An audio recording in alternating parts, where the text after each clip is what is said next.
Hello, good morning. કેમ છો? આપણે 12મા ધોરણના પ્રકરણ 1 અને પ્રકરણ 2 આપણે સંપૂર્ણ ભણી ગયા. બંનેના લગભગ 11 વિડીયો આપણે ઓલરેડી જોઈ ગયા. તમે એની એક્ઝામ પણ તમે બધાએ આપી.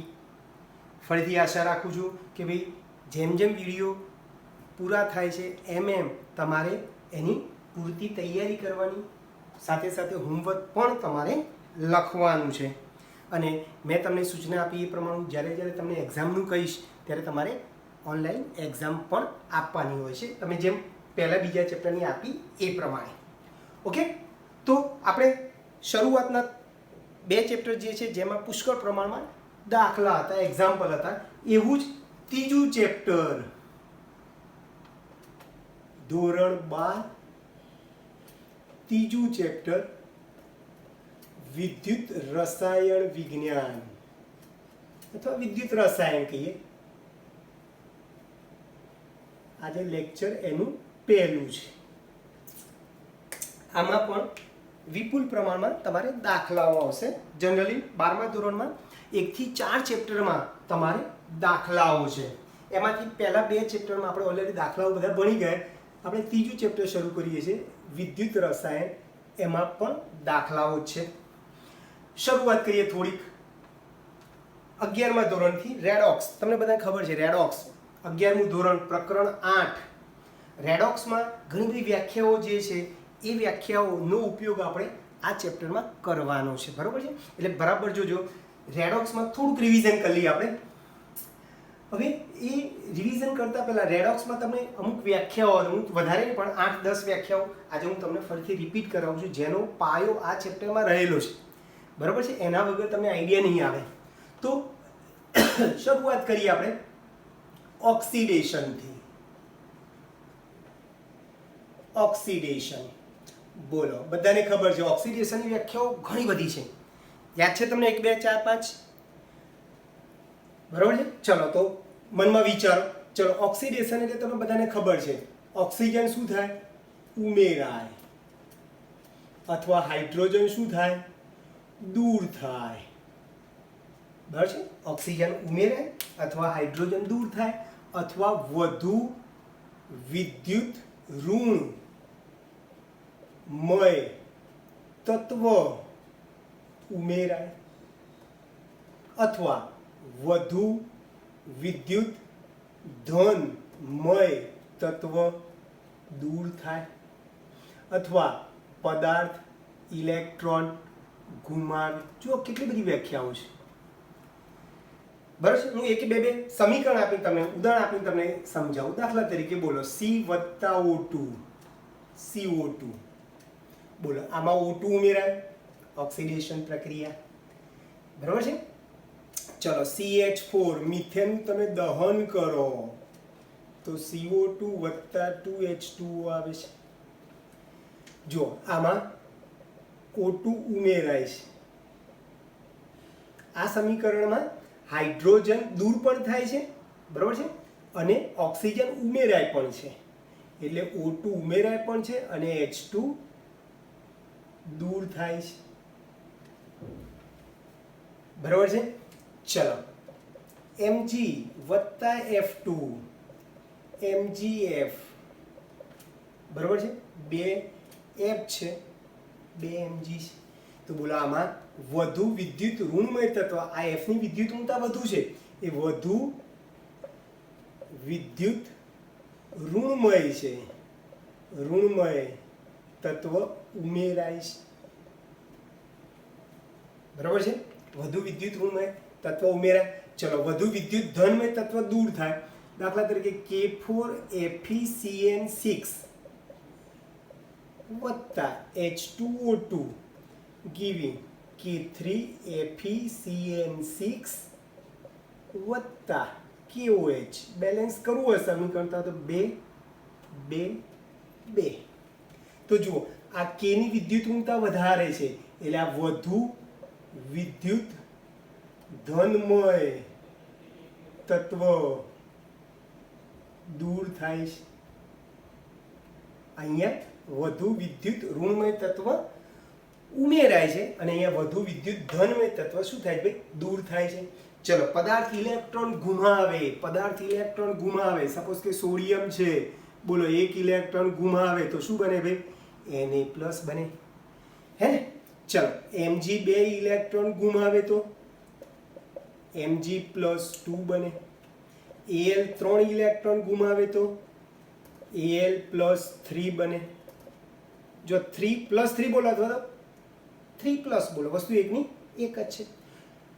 ઓકે ચલો ફરીથી Mn+2 બોલો Mn+2 નો શું થાય Mn પાસે 2 ઇલેક્ટ્રોન ઓછા છે કે વધારે છે ભાઈ તો હંમેશા યાદ રાખો કોઈ પણ તત્વની ઉપર જેટલા પ્લસ લખ્યા ને એનો અર્થ કે એટલા ઇલેક્ટ્રોન ઓછા છે અને માઇનસ નો અર્થ એટલા ઇલેક્ટ્રોન વધારે છે.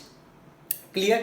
તત્વની ઉપર જેટલા પ્લસ લખ્યા હોય એટલા ઇલેક્ટ્રોન ઓછા સમજવા અને તત્વની ઉપર જેટલા માઇનસ લખ્યા છે એટલા ઇલેક્ટ્રોન વધારે સમજવા. એટલે Mn+2 નો અર્થ Mn પાસે ઓલરેડી 2 ઇલેક્ટ્રોન ઓછા છે સમજો 2 ઇલેક્ટ્રોન ઓછા છે દાખલા તરીકે બીજા 5 ગુમાવે છે તો 2 ઓછા હતા બીજા એને 5 ગુમાયા એનો અર્થ એની પાસે ટોટલ કેટલા ઓછા થાય 7 ઓછા થાય Mn+7. તો જુઓ ભાઈ ઓક્સિડેશન પ્રક્રિયા દરમિયાન આ તત્વની ઉપર જે વીજભાર જે છે એને સંયોજકતા કહેવાય. તો જુઓ આ +2 માંથી શું થયું +7 0 માંથી 3 0 માંથી 2 ધન સંયોજકતા શું થાય છે 2 માંથી 7 થઈ એટલે ધન સંયોજકતા વધે છે ઋણ સંયોજકતા ઘટે છે. તત્વની ઉપર જે વીજભાર જે છે એને ઓક્સિડેશન આંક પણ કહેવાય. ઓક્સિડેશન આંકની વ્યાખ્યા હમણાં લખાવું છું. ઓક્સિડેશન વ્યાખ્યા એટલે પરમાણુ અણુ કે આયને મેળવેલા કે ગુમાવેલા ઇલેક્ટ્રોનની સંખ્યા સંખ્યાને આપણે શું કહીશું ભાઈ ઓક્સિડેશન આંક. એટલે જો ઓક્સિડેશન આંક જો અહીંયા 2 માંથી 7 થયો એટલે ઓક્સિડેશન આંક શું થાય ભાઈ વધે છે. ઓક્સિડેશન આંક વધ્યું 2 માંથી 7 થાય જો અહીંયા ઉપર કશું નથી એટલે 0 માંથી 1 થયો 0 માંથી 2 થયા 0 માંથી 3 થયા જો ઓક્સિડેશન આંક શું થાય ભાઈ વધે છે. ક્લિયર દોસ્તો. તો આખું ઓક્સિડેશન મેં તમને ડિટેલમાં સમજાવ્યું. ક્લિયર દોસ્તો. ફરીથી ઓક્સિડેશન ઝડપથી કારણ કે આનાથી તદ્દન પાછું ઊંધું રિડક્શન આવશે બરાબર છે. ચલો તો ઓક્સિડેશનની વ્યાખ્યા ફરીથી આપીએ તો ઓક્સિડેશન પ્રક્રિયા દરમિયાન ઓક્સિજન ઉમેરાય હાઇડ્રોજન દૂર થાય અથવા પદાર્થ ઇલેક્ટ્રોન ગુમાવે અથવા વધુ વિદ્યુત ઋણમય તત્વ ઉમેરાય અથવા વધુ વિદ્યુત ધનમય તત્વ દૂર થાય. મેં સમીકરણો બધા તમને આપીને સમજાય. ઓક્સિડેશન પ્રક્રિયા દરમિયાન બરાબર યાદ રાખજો ઓક્સિડેશન પ્રક્રિયા દરમિયાન તત્વની ધન સંયોજકતા વધે ઋણ સંયોજકતા ઘટે અને ઓક્સિડેશન આંક શું થાય વધે છે. ક્લિયર દોસ્તો. તો આ જ પ્રમાણે આપણે રિડક્શનની વાત કરીએ. આની તદ્દન ઊંધી વાત કરવાની છે બરાબર છે. ચલો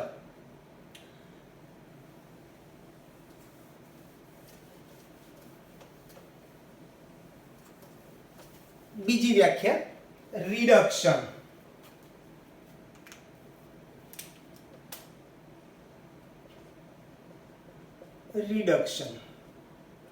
ચલો આગળ કરતા ઊંધું વિચારો. ચલો અહીંયા H2 શું થશે ઉમેરાય H2 ઉમેરાય O2 દૂર થાય પદાર્થ ઇલેક્ટ્રોન મેળવે બરાબર છે. વધુ વિદ્યુત ધનમય તત્વ ઉમેરાય અથવા વધુ વિદ્યુત ઋણમય તત્વ દૂર થાય બરાબર છે. 2-4 સમીકરણથી આપણે સમજીએ ઝડપથી. દાખલા તરીકે લિથિયમ વત્તા H2 LiH lithium hydride balance કરવું હોય તો જો આમાં હાઇડ્રોજન શું થાય ભાઈ H2 ઉમેરાય છે બરાબર છે. ચલો 2HgO ને ગરમ કરશો તો 2Hg વત્તા O2 બોલો O2 શું થાય ભાઈ દૂર થાય છે એટલે H2 ઉમેરાય O2 દૂર થાય તો આવી પ્રક્રિયા શું કહીશું ભાઈ આપણે રિડક્શન પ્રક્રિયા. ચલો, પદાર્થ ઇલેક્ટ્રોન શું કરે ભાઈ? મેળવે. પદાર્થ ઇલેક્ટ્રોન મેળવે. ચલો આપણે આગળની વાત કરી. બરાબર યાદ રાખો, કોઈ પણ પરમાણુ ઇલેક્ટ્રોન ગુમાવે તો ઉપર કયો વીજભાર આવે? ધન. તો સેમ ટુ સેમ કોઈ પણ પરમાણુ ઇલેક્ટ્રોન મેળવે તો ઉપર વીજભાર કયો આવશે ભાઈ? ઋણ આવશે. દાખલા તરીકે ચલો આ ક્લોરીન અણુ છે. બોલો એક અણુમાં કેટલા પરમાણુ છે? 2. એક અણુમાં 2 પરમાણુ છે તો અડધા અણુમાં કેટલા પરમાણુ હોય? ફરીથી એક અણુમાં 2 પરમાણુ, બરાબર છે? તો અડધા અણુમાં એક પરમાણુ છે એમ કેમ? તો આ એક પરમાણુ બોલો અથવા અડધો અણુ બોલો. ચલો એ એક ઇલેક્ટ્રોન મેળવે છે, Cl માઇનસ, ઋણ આયન બની ગયો. આપણે આગળ વાત કરીએ ને, ઇલેક્ટ્રોન ગુમાવે તો ઉપર પ્લસ વીજભાર, ઇલેક્ટ્રોન મેળવે તો ઉપર માઇનસ વીજભાર. જેટલા મેળવે એટલા ઉપર વીજભાર માઇનસ લખીશું. ચલો સલ્ફર 2 મેળવે, S-2. નાઇટ્રોજન 3 મેળવે, N-3. Cr+6. ફરીથી બોલો ઉપર જેટલો પ્લસ એનો કેટલા ઇલેક્ટ્રોન એની પાસે ઓછા છે? બોલો Cr+6 નો શું થાય? Cr પાસે ઓલરેડી 6 ઇલેક્ટ્રોન ઓછા છે. ચલો 6 ઓછા છે. દાખલા તરીકે એ 2 મેળવે છે. ચલો 2 મેળવે છે તો હવે એની પાસે કેટલા ઓછા રહ્યા? 4.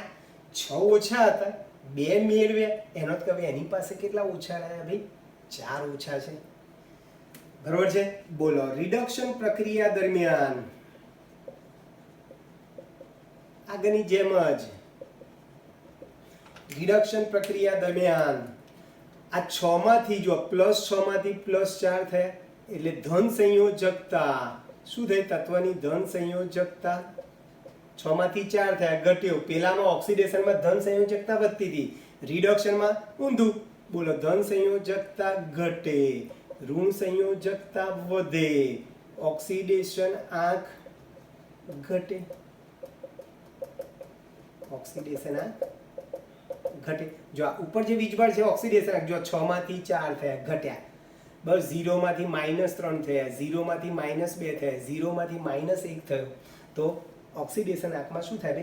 ઘટાડો થાય છે. ક્લિયર? તો સાવ સિમ્પલ થઈ ગયું. ફરીથી રિડક્શનની વ્યાખ્યા ઝડપથી બોલી જઈએ. જે પ્રક્રિયામાં હાઇડ્રોજન ઉમેરાય, ઓક્સિજન દૂર થાય, પદાર્થ ઇલેક્ટ્રોન મેળવે, વધુ વિદ્યુત ધનમય તત્વ ઉમેરાય અથવા વધુ વિદ્યુત ઋણમય તત્વ દૂર થાય, એના બધા સમીકરણો આપ્યા. અને રિડક્શન પ્રક્રિયા દરમિયાન ધન સંયોજકતા ઘટે, ઋણ સંયોજકતા વધે અને ઓક્સિડેશન આંક શું થાય ભાઈ? ઘટે છે. ક્લિયર દોસ્તો? તો આ ઓક્સિડેશન અને રિડક્શનની આપણે વાત કરી. ચલો પછી રેડોક્સ પ્રક્રિયા.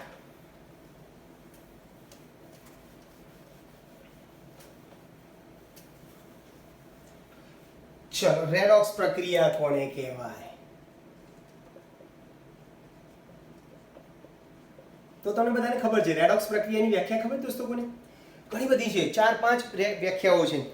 સાવ સિમ્પલ વ્યાખ્યા જોઈ લઈએ તો કે જે પ્રક્રિયામાં ઓક્સિડેશન અર્ધ પ્રક્રિયા અને રિડક્શન અર્ધ પ્રક્રિયા બંને એક સાથે થતી હોય તેવી પ્રક્રિયાને શું કહીશું ભાઈ આપણે? રેડોક્સ પ્રક્રિયા. શું કીધું ભાઈ? જે પ્રક્રિયામાં ઓક્સિડેશન પ્રક્રિયા અને રિડક્શન પ્રક્રિયા બંને એક સાથે થતી હોય. બરાબર? એટલે જે પ્રક્રિયામાં ઓક્સિડેશન અર્ધ પ્રક્રિયા અને રિડક્શન અર્ધ પ્રક્રિયા બંને એક સાથે થતી હોય તેવી પ્રક્રિયાને રેડોક્સ પ્રક્રિયા કહીશું. ક્લિયર? ઘણી બધી વ્યાખ્યાઓ છે. બીજી વ્યાખ્યા પણ તમે આપી શકો. જે પ્રક્રિયામાં તત્વના ઓક્સિડેશન આંકમાં વધઘટ થતી હોય એને પણ રેડોક્સ પ્રક્રિયા કહેવાય. જે પ્રક્રિયામાં ઓક્સિડેશન કરતા પદાર્થનું રિડક્શન અને રિડક્શન કરતા પદાર્થનું ઓક્સિડેશન થતું એવી પ્રક્રિયાને પણ રેડોક્સ પ્રક્રિયા કહેવાય. ઘણી બધી છે. તો આપણે અત્યારે એક જ યાદ રાખીએ કે ઓક્સિડેશન અને રિડક્શન બંને પ્રક્રિયા એક સાથે થતી હોય. બરાબર છે? ચલો ફરીથી બોલો. સોડિયમ છે એક ઇલેક્ટ્રોન ગુમાવે છે. બોલો ઇલેક્ટ્રોન ગુમાવે, ધન આયન બને. બોલો ઇલેક્ટ્રોન ગુમાવે, કઈ પ્રક્રિયા? ઓક્સિડેશન પ્રક્રિયા. ક્લોરીન અણુ છે, એક અણુમાં બે પરમાણુ, અડધા અણુમાં એક પરમાણુ. ચલો આ Cl2 એક ઇલેક્ટ્રોન મેળવે. ઇલેક્ટ્રોન મેળવે તો કયો આયન બને ભાઈ? ઋણ આયન બને. ચલો ઇલેક્ટ્રોન મેળવે, કઈ પ્રક્રિયા? રિડક્શન પ્રક્રિયા. બંનેનો સરવાળો કરો. ચલો તો Na વત્તા 1/2 Cl2 ગિવિંગ Na પ્લસ વત્તા Cl માઇનસ. ચલો અહીંયા આપણે બંને પ્રકાર, જો ઇલેક્ટ્રોન ઉડી ગયા, આ Na વત્તા Cl2 જમણી બાજુ Na પ્લસ Cl માઇનસ. તો અહીંયા પણ સરવાળો કરીએ. ReDOX કેવું સરસ થઈ ગયું ને? ReDOX રેડોક્સ થઈ ગયું. તો જો એક જ પ્રક્રિયામાં બે પ્રક્રિયા સમાઈ છે, એક જ પ્રક્રિયામાં બે પ્રક્રિયા સમાઈ. જો આનો ઓક્સિડેશન આંક, મેં હમણાં જ તમને કીધું ઓક્સિડેશન આંક એટલે ઉપર જે વીજભાર જે છે એનો ઓક્સિડેશન આંક. ચલો ઉપર કશું નથી એટલે વીજભાર 0, અહીંયા વીજભાર 0 એટલે ઓક્સિડેશન આંક 0. બોલો અહીંયા ઉપર વીજભાર +1 છે એટલે ઓક્સિડેશન આંક +1, અહીંયા -1 છે એટલે ઓક્સિડેશન આંક -1. ચલો Na માંથી Na પ્લસ, બોલો ઓક્સિડેશન આંક શું થયું? વધે. કઈ પ્રક્રિયા? ઓક્સિડેશન આંક વધે તો હમણાં જ આપણે લખ્યું ઓક્સિડેશન પ્રક્રિયામાં ધન સંયોજકતા વધે, ઋણ સંયોજકતા ઘટે, ઓક્સિડેશન આંક વધે. તો ઓક્સિડેશન આંક વધે છે, આ ઓક્સિડેશન પ્રક્રિયા. અને અહીંયા 0 માંથી -1, બોલો ઓક્સિડેશન આંક શું થાય ભાઈ? ઘટે. કઈ પ્રક્રિયા? રિડક્શન પ્રક્રિયા. તો તમે જુઓ તો આમ એક જ પ્રક્રિયામાં ઓક્સિડેશન પ્રક્રિયા પણ થાય છે અને રિડક્શન પ્રક્રિયા, બંને પ્રક્રિયાઓ થાય છે. આથી એને કઈ પ્રક્રિયા કહીશું ભાઈ આપણે? રેડોક્સ પ્રક્રિયા. ક્લિયર? પાકું પિક્ચર એકદમ. એટલે જે પ્રક્રિયામાં ઓક્સિડેશન પ્રક્રિયા અને રિડક્શન પ્રક્રિયા બંને એક સાથે થતી હોય એને રેડોક્સ પ્રક્રિયા કહીશું. એટલે આપણા જે પાઠનું જે ટાઇટલ જે છે વિદ્યુત રાસાયણિક કોષ જે છે એ વિદ્યુત રાસાયણિક કોષમાં રેડોક્સ પ્રક્રિયા થાય છે. યાદ રાખો. શું કીધું ભાઈ? વિદ્યુત રાસાયણિક કોષ, જે આપણે આવતી એક ભણવાનું છે. વિદ્યુત રાસાયણિક કોષમાં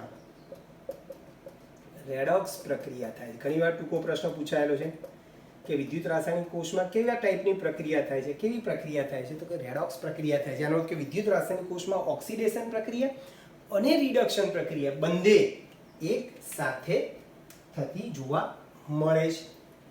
ચલો ચોથી વ્યાખ્યા છે વિદ્યુત ધ્રુવ.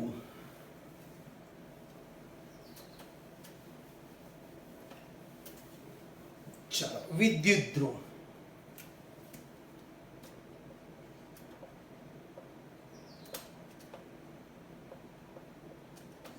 વિદ્યુત ધ્રુવ કોને કહેવાય? તો કે ભાઈ આ રીતે આ એક પાત્ર છે. આ પાત્રની અંદર આપણે કોઈ એક દ્રાવણ ભરીએ,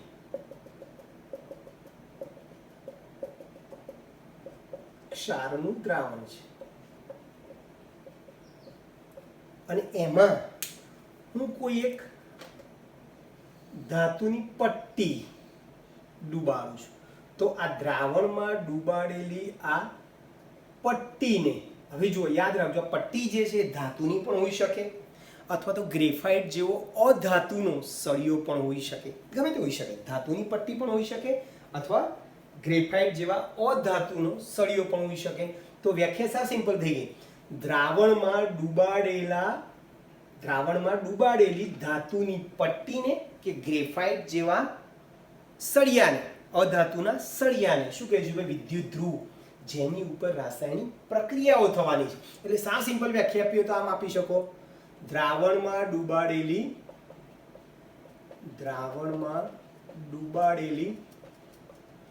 ધાતુની પટ્ટીને અથવા ગ્રેફાઇટ જેવા અધાતુના સળિયાને વિદ્યુત ધ્રુવ કહીશું, જેની ઉપર શું થવાનું છે? રાસાયણિક પ્રક્રિયાઓ થવાની છે. તો સાવ સિમ્પલ થઈ ગયું. દ્રાવણમાં ડુબાડેલી ધાતુની પટ્ટી, પીટી જેવી ધાતુની પટ્ટીને અથવા ગ્રેફાઇટ જેવા અધાતુના સળિયાને આપણે શું કહીશું ભાઈ? વિદ્યુત ધ્રુવ. ચલો, વિદ્યુત ધ્રુવ. પછી એનોડ અને કેથોડની વ્યાખ્યા આપણે જોઈ લઈએ. એનોડ અને કેથોડ. જે વિદ્યુત ધ્રુવ ઉપર એટલે જે પટ્ટી ઉપર ઓક્સિડેશન પ્રક્રિયા થતી હોય એને એનોડ કહીશું, અને જે વિદ્યુત ધ્રુવ ઉપર રિડક્શન પ્રક્રિયા થતી હોય, જે પટ્ટી ઉપર રિડક્શન પ્રક્રિયા થતી હોય એને આપણે શું કહીશું ભાઈ? કેથોડ. ક્લિયર? ફરીથી, જે વિદ્યુત ધ્રુવ એટલે આ સળિયો અથવા તો ગ્રેફાઇટ જેવો અધાતુનો સળિયો અથવા તો પીટી જેવી ધાતુની પટ્ટી, ટૂંકમાં જે પટ્ટી ઉપર જે વિદ્યુત ધ્રુવ ઉપર ઓક્સિડેશન પ્રક્રિયા થતી હોય તેને એનોડ કહીશું, અને જે વિદ્યુત ધ્રુવ ઉપર રિડક્શન પ્રક્રિયા થતી હોય તેને કેથોડ. યાદ રાખો, એનોડ ઉપર શું થાય? એનોડ ઉપર ઓક્સિડેશન, કેથોડ ઉપર રિડક્શન. બરાબર યાદ રાખજો. એનોડ ઉપર કઈ પ્રક્રિયા થાય? ઓક્સિડેશન. કેથોડ ઉપર રિડક્શન. એટલે આખા પ્રકરણ દરમિયાન હું વારંવાર આવું લખીશ કે ભાઈ એનોડ ઉપર પ્રક્રિયા થાય છે, તો મગજમાં તરત તમને લાઈટ થઈ જો કે સાહેબ એનોડ ઉપર પ્રક્રિયા થાય છે એવું કહે છે. એનોડ ઉપર કઈ પ્રક્રિયા થાય છે? ઓક્સિડેશન પ્રક્રિયા થાય છે. એનો અર્થ કે પદાર્થ ઇલેક્ટ્રોન શું કરે છે ભાઈ? ગુમાવે છે. હું એમ કહું કે ભાઈ આનું રિડક્શન થાય છે, એનો અર્થ કે પ્રક્રિયા કયા ધ્રુવ પર થતી હશે? તો કેથોડ ઉપર થતી હશે, અથવા કેથોડ ઉપર કઈ પ્રક્રિયા હંમેશા રિડક્શન થાય, એટલે ઇલેક્ટ્રોન શું કરશે ભાઈ? હંમેશા મેળવશે. ક્લિયર ભાઈ? તો ફરીથી, વિદ્યુત ધ્રુવ એટલે દ્રાવણમાં ડૂબાડેલી પીટી જેવી. ચલો, દ્રાવણમાં ડૂબાડેલી પીટી એટલે પ્લેટિનમ જેવી ધાતુની પટ્ટી અથવા ગ્રેફાઇટ જેવા અધાતુના સળિયાને વિદ્યુત ધ્રુવ કહીશું. જે વિદ્યુત ધ્રુવ પર ઓક્સિડેશન પ્રક્રિયા થાય એને એનોડ કહીશું. જે વિદ્યુત ધ્રુવ પર રિડક્શન પ્રક્રિયા થાય એને શું કહીશું ભાઈ? કેથોડ. બરોબર છે? જે વિદ્યુત ધ્રુવ પર ઓક્સિડેશન પ્રક્રિયા થાય એને એનોડ, અને રિડક્શન પ્રક્રિયા થાય એને કેથોડ કહીશું. પછી આવે છે તમારે અર્ધકોષ.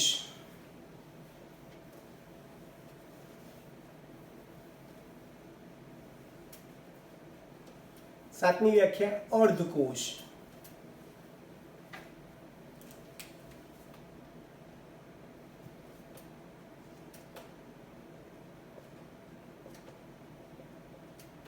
અર્ધકોષ કોને કહેવાય? તો આ દ્રાવણ છે અને એમાં જે પટ્ટીને ડૂબાડી છે, પટ્ટીને આપણે શું કીધું છે ભાઈ? વિદ્યુત ધ્રુવ કીધું છે. પટ્ટીને આપણે વિદ્યુત ધ્રુવ કીધું છે. એટલે દ્રાવણમાં ડૂબાડેલી પટ્ટી અને દ્રાવણ બંનેને સંયુક્ત રીતે આપણે શું કહીશું ભાઈ? અર્ધકોષ કહીશું. એટલે અર્ધકોષની વ્યાખ્યા શું આપીશું? પટ્ટી એટલે વિદ્યુત ધ્રુવ. વિદ્યુત ધ્રુવ અને તેને જે દ્રાવણમાં ડૂબાડેલ છે તે દ્રાવણને સંયુક્ત રીતે અર્ધકોષ કહેવાય. સંયુક્ત રીતે એટલે એકલી પટ્ટી બી નહીં, એકલું દ્રાવણ બી નહીં, પણ જ્યારે પટ્ટીને તમે દ્રાવણમાં ડૂબાડો છો ત્યારે જે આખી જે પ્રણાલી બને છે, જે આખો ભાગ બને છે, એને સંયુક્ત રીતે આપણે શું કહીશું ભાઈ? અર્ધકોષ. એટલે વ્યાખ્યા હું આ રીતે આપું છું. વિદ્યુત ધ્રુવ એટલે પટ્ટી, વિદ્યુત ધ્રુવ અને તેને જે દ્રાવણમાં ડૂબાડેલ છે તે દ્રાવણને સંયુક્ત રીતે શું કહીશું ભાઈ? અર્ધકોષ કહીશું. સંયુક્ત રીતે અર્ધકોષ કહે છે. ચલો ઉદાહરણ આપીએ એટલે અર્ધકોષ કોને કહેવાય? ચલો જોજો. હું દાખલા તરીકે આ જે પટ્ટી જે છે એ હું સપોઝ કે લઉં છું Za ની પટ્ટી છે, અને એ Za ની પટ્ટીને હું ક્ષારનું દ્રાવણ સપોઝ કે ZnSO4 નું દ્રાવણ લઉં છું. સમજો તો પટ્ટી Za ની છે અને ક્ષારનું દ્રાવણ છે ZnSO4. તો આ Za ની પટ્ટીને હું ZnSO4 ના દ્રાવણમાં ડૂબાડું છું. તો એ અર્ધકોષ જે બને એને આપણે સંકેતમાં લખવું હોય તો એને આમ લખાય Zn solid oblique Zn2 plus. જો 2 પ્લસ બોલો કે +2 બોલો એકનો એક જ છે. એક્વિયસ. એક્વિયસ એટલે ખબર છે ને? એક્વિયસ જલીય દ્રાવણમાં રહેલા આયન. એક્વિયસ નો અર્થ શું થાય? જલીય દ્રાવણમાં રહેલા આયન. તો આ ZnSO4 માં ધન આયન તરીકે કોણ છે? Zn+2 છે. બરાબર? એટલે તમારે લખવો તો આમ લખાય ધાતુ અને એને જે દ્રાવણમાં ડુબાડીએ છીએ એ દ્રાવણમાં રહેલો ધન આયન. બરાબર? ફરીથી કોઈ પણ અર્ધકોષને તમે બતાવતું કે લખો આનો અર્થ શું થાય? Zn ની પટ્ટીને Zn+2 આયન ધરાવતા દ્રાવણમાં ડુબાડેલ છે.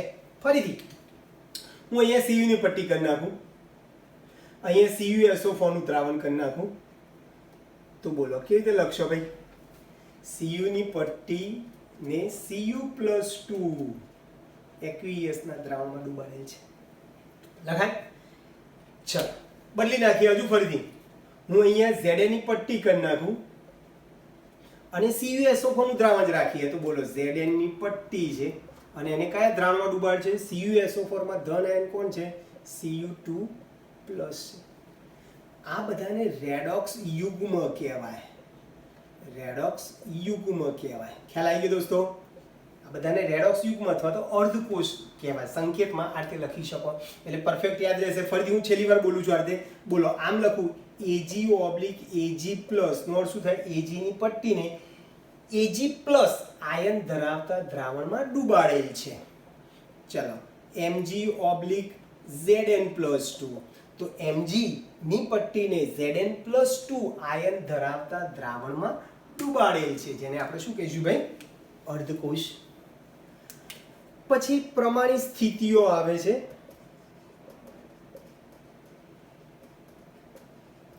પ્રમાણિત સ્થિતિઓ 3 છે. તમે 11મા ધોરણમાં ઉષ્માગતિશાસ્ત્રમાં થર્મોડાયનેમિક્સમાં તમે ભણી ગયા. પ્રમાણિત સ્થિતિઓ 3 છે.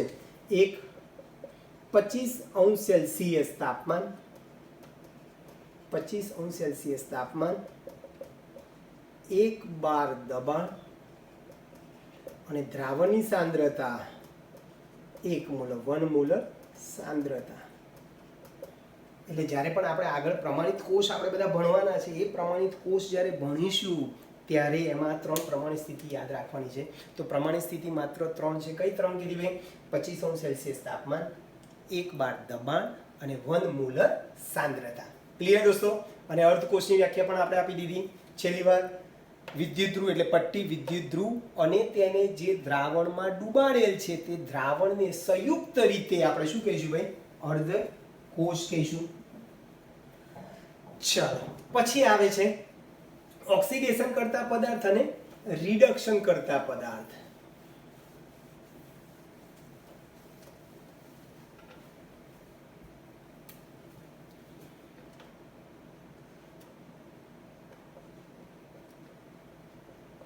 ઓક્સિડેશન કરતા પદાર્થ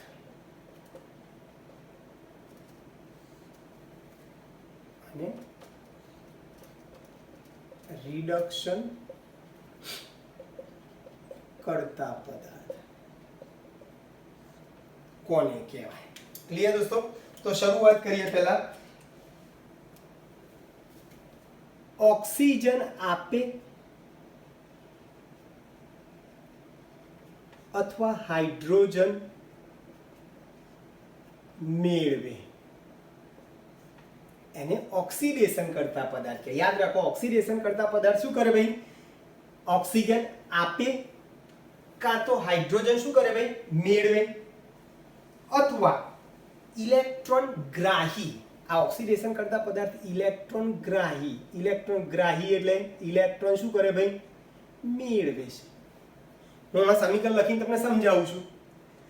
તો સાવ સિમ્પલ થઈ ગયું. ફરીથી ઓક્સિડેશન કરતા પદાર્થમાં જે પદાર્થ ઓક્સિજન આપે અથવા હાઇડ્રોજન મેળવે અથવા પદાર્થ ઇલેક્ટ્રોન મેળવે, ઇલેક્ટ્રોન એટલે ઇલેક્ટ્રોન ગ્રાહી પદાર્થને આપણે ઓક્સિડેશન કરતા પદાર્થ કહીશું. અને રિડક્શન કરતા પદાર્થમાં એનાથી તદ્દન ઊંધું.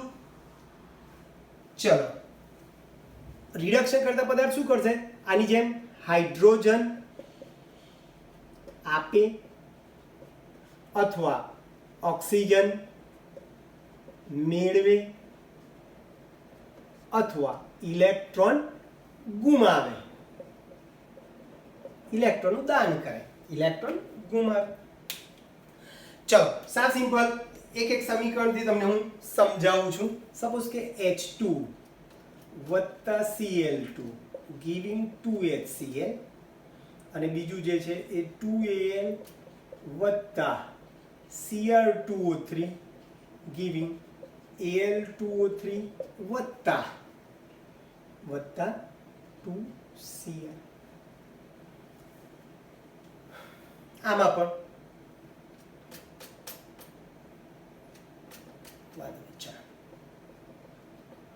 H2 વત્તા Cl2 ગિવિંગ 2HCl અને 2Al વત્તા Cr2O3 ગિવિંગ Al2O3 વત્તા 2Cl.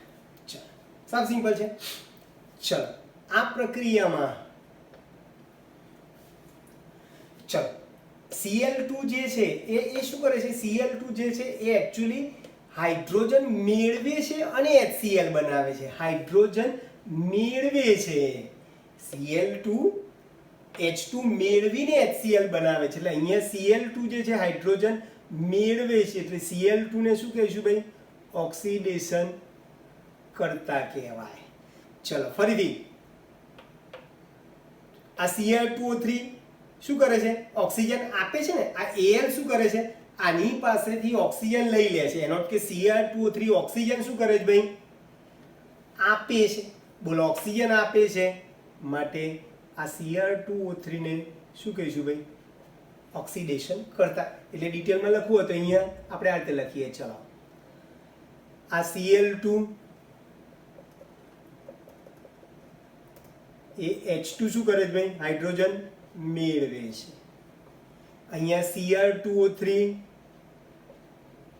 એ ઓક્સિજન આપે છે. આ ઓક્સિજન આપે છે આને, આવું બન્યું. Cl2 H2 મેળવે છે, આવું બન્યું. એટલે ઉપરના સમીકરણમાં, ઉપરોક્ત સમીકરણમાં Cl2 અને Cr2O3 એ ઓક્સિડેશન કરતા બને. ખ્યાલ આવ્યો ભાઈ? Cl2 એ શું કર્યું? H2 મેળવ્યું અને આવું બનાવ્યું. Cr2O3 શું કર્યું? ઓક્સિજન આને આપી દીધો અને આવું બન્યું. તો ઓક્સિજન આપે અથવા હાઇડ્રોજન મેળવે એને ઓક્સિડેશન કરતા પદાર્થ કહેવાય. ચલો સેમ ટુ સેમ અહીંયા શું કરીશું ભાઈ? H2 આપે છે, H2 આપે છે અથવા તો આ Al શું કરે છે? Cr2O3 પાસેથી ઓક્સિજન મેળવે છે એટલે અહીંયા Al O2 મેળવે છે, ઓક્સિજન મેળવે છે, ઓક્સિજન મેળવે છે. બરાબર છે. આ H2 હાઇડ્રોજનને આપે છે, C ક્લોરીને હાઇડ્રોજન આપે છે એટલે H2 આપે છે, હાઇડ્રોજન આપે છે. આ સમીકરણમાં આ સમીકરણમાં Al O2 મેળવે છે. બરાબર છે. આમ ઉપરોક્ત સમીકરણમાં H2 અને Al એ રિડક્શન કરતા બને છે. ચલો એક વાક્ય યાદ રાખો, હંમેશા ઊંધું બોલો. ઓક્સિડેશન કરતા પદાર્થનું હંમેશા રિડક્શન થાય અને રિડક્શન કરતા પદાર્થનું હંમેશા શું થાય ભાઈ? ઓક્સિડેશન થાય. બરાબર છે. એટલે ઓક્સિડેશન કરતા પદાર્થનું ઓક્સિડેશન કરતા પદાર્થનું શું થાય? રિડક્શન થાય. ઊંધું બોલ્યા. અને રિડક્શન કરતા પદાર્થનું ઓક્સિડેશન થાય. ક્લિયર દોસ્તો? તો બરાબર યાદ રાખો. ફરીથી છેલ્લી વાર, ઓક્સિડેશન કરતા પદાર્થ શું કરે? ઓક્સિજન આપે અથવા હાઇડ્રોજન મેળવે અથવા પદાર્થ ઇલેક્ટ્રોન મેળવે. સમીકરણ આપ્યા. આ સમીકરણમાં Cl2 અને આ સમીકરણમાં Cr2O3 એ બંને શું થશે ભાઈ? ઓક્સિડેશન કરતા પદાર્થ બનશે. રિડક્શન કરતા પદાર્થમાં હાઇડ્રોજન આપે, ઓક્સિજન મેળવે અથવા ઇલેક્ટ્રોન ગુમાવે. બરોબર છે. ચલો આ સમીકરણમાં H2 અને આ સમીકરણમાં Al બંને શેના તરીકે વર્તે છે?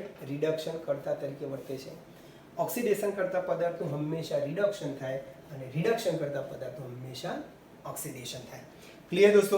તો આ ચેપ્ટરમાં આપણે ઘણા શબ્દો તમે જોયા, ઓક્સિડેશન છે, રિડક્શન છે, ઓક્સિડેશન કરતા, રિડક્શન કરતા, રેડોક્સ, વિદ્યુત ધ્રુવ, એનોડ, કેથોડ વારંવાર આવશે. બરાબર છે? એટલે દરેક પ્રશ્ન હું જ્યાં એનોડ શબ્દ કે ભાઈ આ ધાતુનું ઓક્સિડેશન થાય છે અથવા આ ધાતુ એનોડ તરીકે વર્તે છે, હું જ્યારે પણ બોલીશ ત્યારે તમારા મગજમાં તરત લાઈટ થઈ કે સાહેબ એનોડ તરીકે વર્તે છે એવું કહે છે. એનોડ કે એનોડ ઉપર ઓક્સિડેશન પ્રક્રિયા થશે, એ પદાર્થ ઇલેક્ટ્રોન શું કરશે ભાઈ? ગુમાવશે. ક્લિયર ભાઈ? તો આ નાની નાની બધી 10 વ્યાખ્યાઓ છે.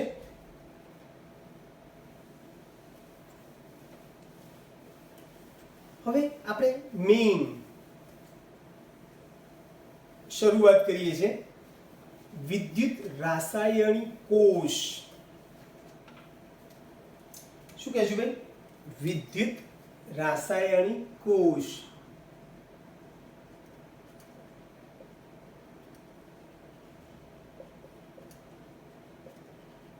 અથવા ડેનિયલ કોષ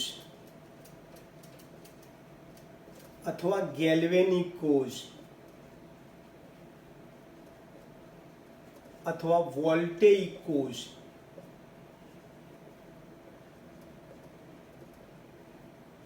ની આપણે વાત કરવાની છે. તો વિદ્યુત રાસાયણિક કોષ અથવા વોલ્ટેઇક કોષ, ડેનિયલ કોષ કોને કહેવાય? તો પહેલા એનો નાનકડો સિદ્ધાંત જોઈ લઈએ. સિદ્ધાંત સપોઝ કે આપણે બેટરી લો. ચલો બેટરી જે છે, વાહનોમાં જે બેટરી વપરાય છે, બેટરીમાં શું હોય છે? એકચ્યુઅલી દ્રાવણ હોય છે અને એ દ્રાવણનું રૂપાંતર આપમેળે સ્વયંભૂ વિદ્યુતમાં કરીએ છીએ આપણે. બરાબર છે?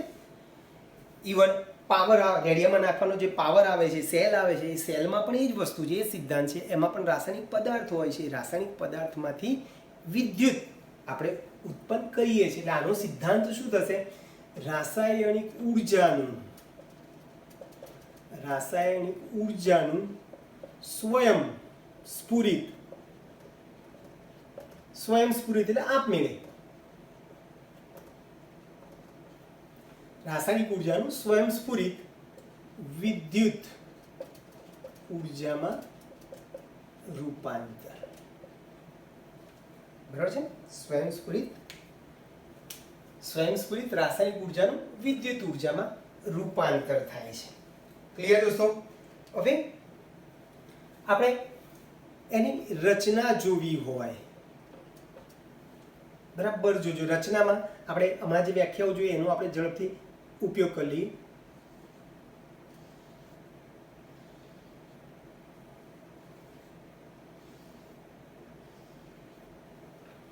આ બે પાત્ર છે. આની અંદર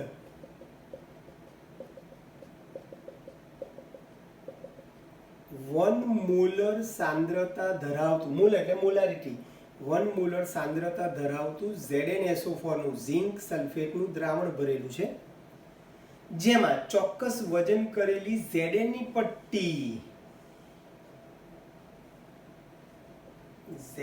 પટ્ટી અથવા Zn નો સળિયો એનોડ તરીકે મૂકેલ છે. જો ફરીથી બોલું છું, એનોડ તરીકે મૂકેલો છે. એનોડ ઉપર કઈ પ્રક્રિયા થશે? ઓક્સિડેશન પ્રક્રિયા થશે. ઓક્સિડેશન પ્રક્રિયામાં પદાર્થ ઇલેક્ટ્રોન શું કરશે ભાઈ? ગુમાવશે. એટલે જ્યારે હું આની પ્રક્રિયા લખીશ Zn ની, ત્યારે Zn ને ઇલેક્ટ્રોન ગુમાવતો બતાવીશ. ક્લિયર ભાઈ? તો આ પાત્ર A ની અંદર, ફરીથી પાત્ર A ની અંદર 1 મોલર સાંદ્રતા ધરાવતું ZnSO4 નું દ્રાવણ ભરેલું છે, જેમાં ચોક્કસ વજન કરેલી Zn ની પટ્ટી એનોડ તરીકે મૂકેલી છે. આવી આખી રચનાને આપણે અર્ધકોષ કીધું. આખી રચનાને Zn/Zn+2 અર્ધકોષ કહીશું. અર્ધકોષ અથવા રેડોક્સ યુગ્મ. ચલો સેમ ટુ સેમ પાત્ર બી લઈએ. પાત્ર બી ની અંદર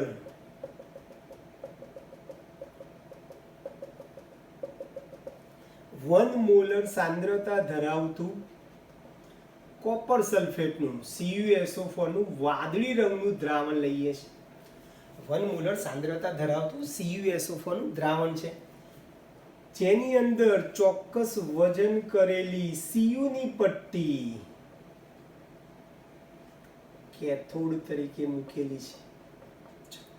ચલો ફરીથી Cu ની પટ્ટીને કેથોડ તરીકે મૂક્યું છે એનો અર્થ કે કેથોડ ઉપર શું થાય રિડક્શન થાય એટલે Cu નું શું થશે ભાઈ રિડક્શન થશે એટલે ઇલેક્ટ્રોન શું કરશે ભાઈ મેળવશે. આવી રચનાને Cu+2/Cu અર્ધકોષ કહીશું. આનો અર્થ હવે આમ બી થાય કે Zn માંથી Zn+2 બનશે અહીંયા અને આ બાજુ Cu+2 માંથી શું બનવાનું છે ભાઈ Cu બનવાનું છે. ક્લિયર ભાઈ? તો બરાબર યાદ રાખજો પાત્ર A ની અંદર ZnSO4 નું દ્રાવણ છે એમાં Zn ની પટ્ટી એનોડ તરીકે મૂકી છે. પાત્ર B માં CuSO4 નું દ્રાવણ ભર્યું છે એમાં Cu ની પટ્ટી કેથોડ તરીકે મૂકેલી છે. હવે બોલો આ એનોડ તરીકે મૂકી છે Zn ની પટ્ટી એનોડ તરીકે છે એટલે Zn ની પટ્ટીનું શું થશે ભાઈ ઓક્સિડેશન થશે. ઓક્સિડેશન થાય બરાબર છે. Zn+2 એટલે Zn માંથી Zn+2+2 ઇલેક્ટ્રોન આવું થશે. ઓક્સિડેશન થવાથી શું થાય Zn નું ઓક્સિડેશન થાય એટલે Zn 2 ઇલેક્ટ્રોન ગુમાવે Zn+2+2 ઇલેક્ટ્રોન અને કેથોડ ઉપર શું થશે ભાઈ આપણે આગળ વાત કરી કેથોડ ઉપર રિડક્શન થશે. રિડક્શન થાય બરાબર છે. રિડક્શનમાં શું થશે આ જે દ્રાવણમાં જે Cu+2 હતા એ Cu+2 બે ઇલેક્ટ્રોન મેળવી Cu બનશે. કેવી રીતે બને છે બધું ડિટેલમાં આપણે આવતી વખતે ભણીશું. અત્યારે માત્ર તમે જોઈ શકો છો કે પાત્ર A માં Zn ની પટ્ટીને આપણે ZnSO4 ના દ્રાવણમાં ડુબાડેલ છે. પાત્ર B માં Cu ની પટ્ટીને CuSO4 ના દ્રાવણમાં ડુબાડેલ છે. બરોબર છે. Zn ની પટ્ટી એનોડ તરીકે વર્તે છે એટલે એનું ઓક્સિડેશન થશે એટલે ઇલેક્ટ્રોન શું કરશે ભાઈ ગુમાવશે. Cu ની પટ્ટી કેથોડ તરીકે લીધી છે એનું રિડક્શન થશે એટલે ઇલેક્ટ્રોન શું કરશે મેળવશે. ક્લિયર દોસ્તો? તો આપણે અહીંયા સુધી રાખીએ છીએ બાકીનું આવતી વખતે જોઈશું. ઓકે દોસ્તો બાય.